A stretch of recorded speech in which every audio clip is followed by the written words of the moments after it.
Orang yang merokok itu oleh Allah diberi 3 keistimewaan yang tidak diberikan kepada orang yang tidak merokok. Orang merokok itu akan diberikan Allah 3 keistimewaan. Yang ketiga, perokok berat iku matine husnul khotimah. Bismillahirrahmanirrahim. Assalamualaikum warahmatullahi wabarakatuh. Alhamdulillah wassalatu wassalamu ala rasulillah. Allahumma sholli ala Muhammad wa ala ali Muhammad. Alhamdulillah kita bertemu kembali di channel Cahaya Hidayah. Nah teman-teman semuanya, jadi di kali ini saya akan membahas tentang rokok. Kita sudah tahu ya teman-teman ya, rokok itu tidak baik untuk kesehatan. Bahkan para dokter sepakat ya, rokok itu menyebabkan paru-paru dan banyak sekali gejala-gejala penyakit. Akan tetapi ya, ada seorang kiai yang mengatakan bahwa ada 3 keistimewaan yang diberikan oleh Allah bagi seorang perokok. Nah teman-teman semuanya penasaran ya? Mari kita simak videonya. Saya orang NU, maka saya merokok.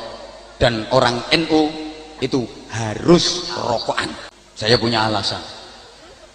Orang yang merokok itu oleh Allah diberi 3 keistimewaan yang tidak diberikan kepada orang yang tidak merokok. Orang merokok itu akan diberikan Allah 3 keistimewaan. Wah, apa itu ya? Mari kita lanjutkan. Ngapunten Bapak Ibu, aku gak murui anak-anak sampean rokokan gak. Rungono dhisik keterangane, aja kesusu bantang, aja kesusu nyalahno. Dirungokno sik. 3 keistimewaan dan kelebihan perokok. Yang pertama, wong rokokan iku betah melek. Mergo gak ono wong turu karo rokokan niku. Nah, coba. Ya memang gak ada ya orang tidur itu sambil ngerokokan. Orang makan saja gak ada yang tidur ya. Kacau ini. Nah, mari kita simak. Mbok pengen kecos lambemu kon. Betah melek. Yang kedua, orang perokok itu stabilitas keamanan rumahnya terjamin. Omahe aman gak dileboni maling soalnya watuke ngekel. Itu bukan kelebihan ya teman-teman ya. Itu penyakit ya, orang batuk kok kelebihan. Gimana sih ini? Mari kita simak ya. Gak kira mlebu maling. Yang ketiga, perokok berat iku matine husnul khotimah. Iku matine husnul khotimah. Nazae gak suwe-suwe cepet soalnya sesek karo jantungan. Perokok berat itu matinya husnul khotimah. Subhanallah ya, ini dapat dalil dari mana ini? Yang ada ya, yang ada itu karena menyakiti diri sendiri ya, menyakiti yang telah Allah berikan, yaitu menyakiti badan sendiri yang telah Allah amanahkan ya. Kok bisa husnul khotimah? Ya lucu ini. Mari kita simak kembali ya. Makanya sing ngerokok yang ngebes itu tutukno kon. Dilu oek kon. Ngapunten, ngono kok aku sik dilokno iki. Wis ngerti rokok iku nggarai lara paru-paru sik dilakoni. Oke, saya setuju. Dokter sak donya iki sepakat. Rokok iku nggarakno lara paru-paru, nggarai penyakit paru-paru. Oke. Lek wong rokokan penyakitnya paru-paru. Nek wong gak rokokan penyakitnya gak terima paru-paru tapi rupa-rupa. Mana ada orang yang gak ngerokokan itu penyakitnya rupa-rupa ya itu. Yang ada orang yang gak ngerokok itu ya badannya sehat, sering olahraga, baru sehat ya. Maka kalau saya sah saja tuh pendapat pribadi kok. Merokok itu baik, tidak merokok lebih baik. Merokok itu baik, tidak merokok itu lebih baik ya. Ya, tidak merokok itu lebih baik dan merokok itu tidak baik, seharusnya gitu ya teman-teman ya. Mari kita lanjutkan kembali. Lucu nih Kiai. Ojo kok haram, haram, haram. Haram no rokok gak biyen-biyen. Kalau alasannya rokok menyebabkan penyakit diharamkan. Gula yang menyebabkan penyakit. Wow. Alasan rokok menyebabkan penyakit, gula juga menyebabkan penyakit. Nah, teman-teman semuanya ya, kalau perbandingan rokok dengan gula ya, kalau kekurangan gula badan itu lemas ya, kalau kelebihan gula ya, itu juga tidak baik ya. Kalau rokok ya, kita merokok, itu juga tidak baik, apalagi kebanyakan merokok. Nah, tambah tidak baik. Beda dengan gula ya. Kalau gula itu, kita kalau kekurangan gula, badan kita jadi lemas ya.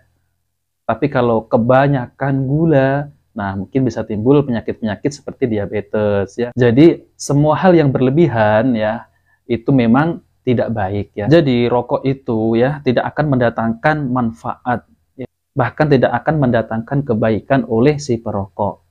Bahkan ya teman-teman semuanya ya, jujur ya, ini dulu saya adalah perokok juga ya.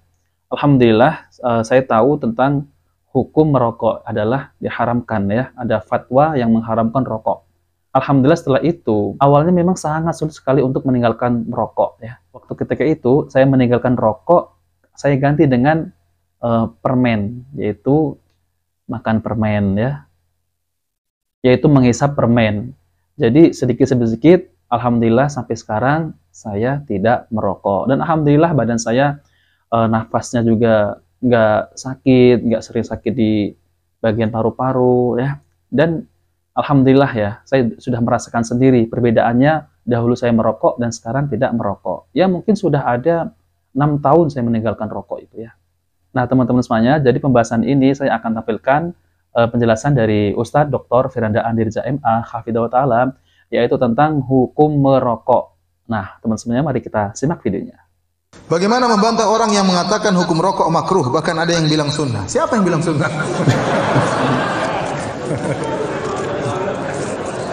Ada konon, ada yang bilang, ada sebagian ustadz atau sebagian kiai mengajar pengajian, dia bilang rokok ini wajib bagi saya. Kalau saya tidak merokok, saya tidak bisa ngajar. Itu namanya kecanduan. Sama, ada orang kalau nggak morfin dia stres. Dia nggak, stresnya bisa hilang kalau dia apa? Pakai morfin. Dia bilang jadi morfin jadi halal, jadi wajib? Enggak kan? Enggak.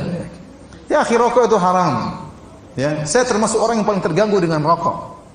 Ya, kalau orang tidak biasa merokok, sangat stres dengan orang yang merokok. Ya, kata Nabi SAW, la darar wa la dirar. Tidak boleh memberi kemudaratan kepada diri sendiri dan tidak boleh juga memberi kemudaratan kepada orang lain. Ad-dararu yuzal. Ya. Dalam kaidah namanya kemudaratan harus dihilangkan. Dan orang yang merokok, dia memberi kemudaratan kepada dirinya dan beri kemudaratan kepada orang lain. Ya. Misalnya di hotel terganggu, ada orang merokok di samping kamar kita, luar biasa, asapnya masuk ke subhanallah, asap rokok itu bisa masuk sela-sela ya. Rokok sebelah masuk ke kamar kita. Ini kemarin saya di Mekah seperti itu. Nah, teman-teman semuanya ya. Jadi benar kata beliau nih Ustadz Dr. Firanda, yaitu rokok itu mengganggu orang lain. Pernah saya juga naik bis ya bersama keluarga ya, bersama anak dan istri ya. Kemudian ada seorang penumpang itu memang dibolehkan merokok di depan ya. Ya, di depan. Jadi pintunya juga nggak tertutup, nggak disekat gitu ya antara pintu pengemudi itu. Nah, jadi memang asapnya itu ya Allah, di bis itu kan ada AC-nya ya. Itu jadi itu asapnya itu sampai baunya itu memang mengganggu ya, apalagi saya punya anak kecil ya, dan sangat mengganggu sekali. Nah, teman-teman semuanya, benar, itu memudaratkan orang-orang yang ada di sekitar kita ya, dan itu sama juga menzalimi orang-orang yang ada di sekitar kita. Nah, teman-teman semuanya, mari kita simak kembali. Sampai istri saya, sampai kita istri saya setengah mati lagi. Ada asap rokok, kurang ajar. Ya. Benar. Sebelah merokok orang Indonesia. Aduh, kita mau tegur, ribut lagi, umroh lagi, macam-macam, nggak enak. Akhirnya ya sudah, mau diapain lagi? Tapi benar-benar mengganggu. Saya kemarin waktu hajian kemarin, ya, ada orang merokok di Muzdalifah. Jarak dia kira-kira mungkin 15 meter. Dia merokok, asapnya sampai ke hidung saya nggak tahu itu kok asapnya luar biasa. Saya bilang, ya akhi taqillah, saya berhenti, ente lagi pakai ihram, berhenti. Enggak, akhirnya dia matikan ya. Mengganggu. Mengganggu. Belum lagi kalau sholat, kemudian mulutnya bau rokok. Waladhdallin, amin. PD-nya amin. Setengah meter sebelah kanan, setengah meter sebelah kiri. Ganggu orang ya. Yang paling menderita istrinya, kasihan. Ente kalau merokok yakinlah haram. Jangan ente bilang sunnah. Kalau ente yakin itu haram, suatu saat ente bisa meninggalkan. Berdoa kepada Allah supaya bisa meninggalkan. Tapi kalau itu sunnah. Gimana mau ditinggalkan sunnah? Dapat pahala merokok. Ini ngawur seperti ini. Apalagi wajib, bukan cuma sunnah. Hukumnya apa? Wajib. Saya sering sampaikan, rokok itu hukumnya haram, maka tidak ada orang yang merokok bilang apa? Bismillah. Enggak ada. Enggak ada. Dan tidak ada orang setelah merokok bilang alhamdulillah. Enggak ada. Karena hati dia enggak enak sama malaikat. Masa merokok bilang apa? Bismillah. Nah, teman-teman semuanya, inilah penjelasan yang singkat oleh Ustadz Dr. Firanda Andirja MA Hafidhullah Ta'ala, yaitu tentang hukum rokok. Ya, memang benar kata Ustadz Dr. Firanda ini ya, kalau kita masih meyakini hukum rokok itu adalah makruh ataupun mubah ya, jadi kita akan sulit untuk meninggalkan merokok itu ya. Jadi dulu saya juga pernah teman-teman ya, saya dulu itu juga perokok ya, karena saya meyakini rokok itu adalah hukumnya makruh.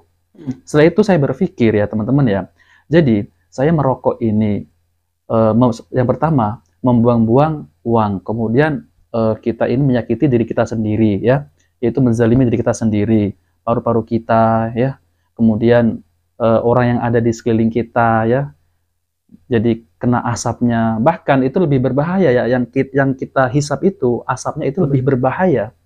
Jadi teman-teman semuanya, yang kita hisap, terus kemudian asapnya kita keluarkan, nah itu yang berbahaya apabila ada orang di sekeliling kita, apalagi anak kecil ya, kemudian orang yang lagi hamil ataupun mengandung ya, kemudian menghirup asap yang kita keluarkan dari mulut kita, maka itu akan lebih berbahaya, dan itu sama dengan kita menzalimi orang lain. Maka dari itu ya, para ulama memberi fatwa bahwa hukum rokok itu diharamkan karena banyak mudaratnya kepada diri sendiri dan kepada orang yang ada di sekeliling kita, misal seperti keluarga kita, istri kita, ataupun orang tua kita yang ada di sekeliling kita. Bahkan kalau di tempat-tempat seperti di bandara ataupun di tempat-tempat seperti di pelabuhan ya, itu ada tempat khusus untuk bagi perokok ya, ada tempat khusus. Dan tidak dibolehkan merokok itu di sembarangan tempat. Jadi ada tempatnya tersendiri. Nah, maka dari itu teman-teman semuanya, yuk kita berhenti merokok ya. Insya Allah kita akan hidup lebih sehat dan dicintai oleh Allah.